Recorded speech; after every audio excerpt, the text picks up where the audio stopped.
عید کے لیے ایک جرنل احکامات یہ ہیں، اللہ کے نبی صلی اللہ علیہ وسلم کا ایک خاص لباس ہوتا تھا جو اللہ کے نبی صلی اللہ علیہ وسلم عید میں اور جمعہ میں پہنا کرتے تھے۔ تو اگر انسان عید کے لیے کوئی اپنے لیے اچھے کپڑے بنا لیتا ہے، کوئی اچھے کپڑے پہن لیتا ہے تو یہ بھی مسنون ہے۔ اسی طرح عید والے دن اللہ کے نبی صلی اللہ علیہ وسلم بڑی عید میں پہلے اللہ کے نبی صلی اللہ علیہ وسلم نماز پڑھتے تھے اور پھر عید کے بعد ذبح کرتے تھے۔ اللہ کے نبی صلی اللہ علیہ وسلم سے حضرت برار بن عازب رضی اللہ تعالیٰ عنہ روایت کرتے ہیں کہ ان اول ما نبدأ فی یومنا ھذا ان نصلی ثم نرجع فننحر۔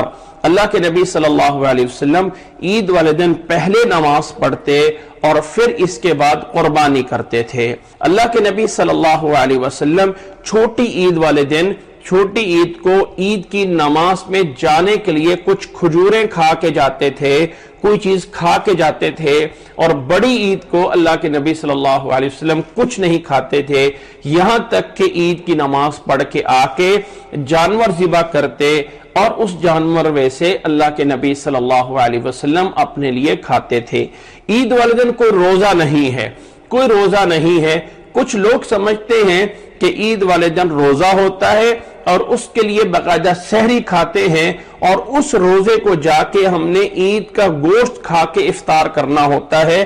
ایسا کچھ نہیں ہے، یہ ایک الگ سنت ہے، مسنون ہے کہ اللہ کے نبی صلی اللہ علیہ وسلم جو ہیں چھوٹی عید کو کچھ نہ کچھ کھا کے جاتے تھے اور بڑی عید میں کچھ نہیں کھاتے تھے، یہاں تک کہ عید کی نماز پڑھ لیتے اور نماز پڑھنے کے بعد کچھ اللہ کے نبی صلی اللہ علیہ وسلم قربانی ذبح کرتے اور اس میں سے اللہ کے نبی صلی اللہ علیہ وسلم جو ہے وہ کھاتے تھے۔